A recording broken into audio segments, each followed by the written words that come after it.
Hi, it's me again, Micah. This is Wellspring for week 6. This week we're talking about being humbled by God's greatness. In order to be saved, we've all been humbled by God's great love, and through the course of our lives, there's going to be ups and downs in our humility. Sometimes we'll be thinking of ourselves as greater than we really are. And there's a lot of opportunity to do that on the sport field. We can look at our accomplishments and look at the things that we can do. We can compare ourselves to other people and imagine that we ourselves are great, or we're accomplishing great things. But again, humility is the discipline to see ourselves and discern ourselves in the light of God's glory and His majesty.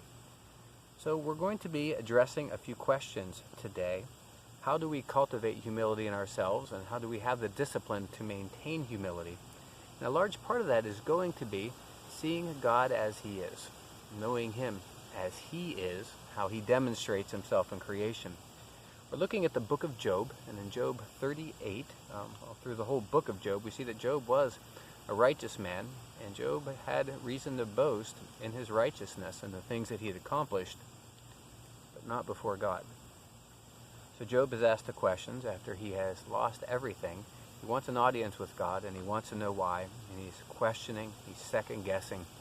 And then in Job 38, after Job has made his laments, God answers Job. This is Job 38, 1 through 18.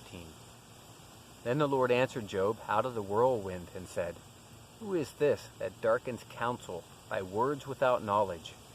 Now gird up your loins like a man, and I will ask you, and you instruct me. Where were you when I laid the foundation of the earth?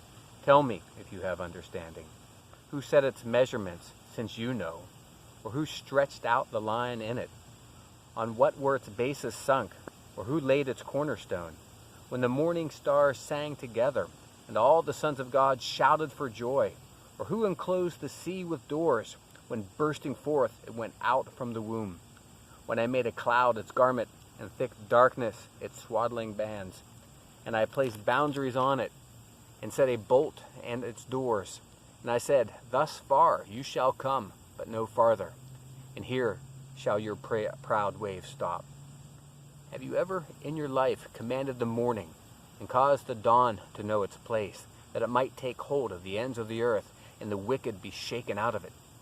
It is changed like clay under the seal, and they stand forth like a garment, and the wicked, from the wicked their light is withheld, and the uplifted arm is broken. Have you ever entered into the springs of the sea, or walked in the recesses of the deep? Have the gates of death been revealed to you, or have you seen the gates of deep darkness? Have you understood the expanse of the earth? Tell me if you know all of this." Invite your players to see God's glory as He displays it, as He describes what He has accomplished, what He has done, His power and His majesty. And in this week, also invite them to consider their greatest achievements in sports, the best things that they've ever done, and invite them to compare them to God's greatness, to God's glory and His accomplishments.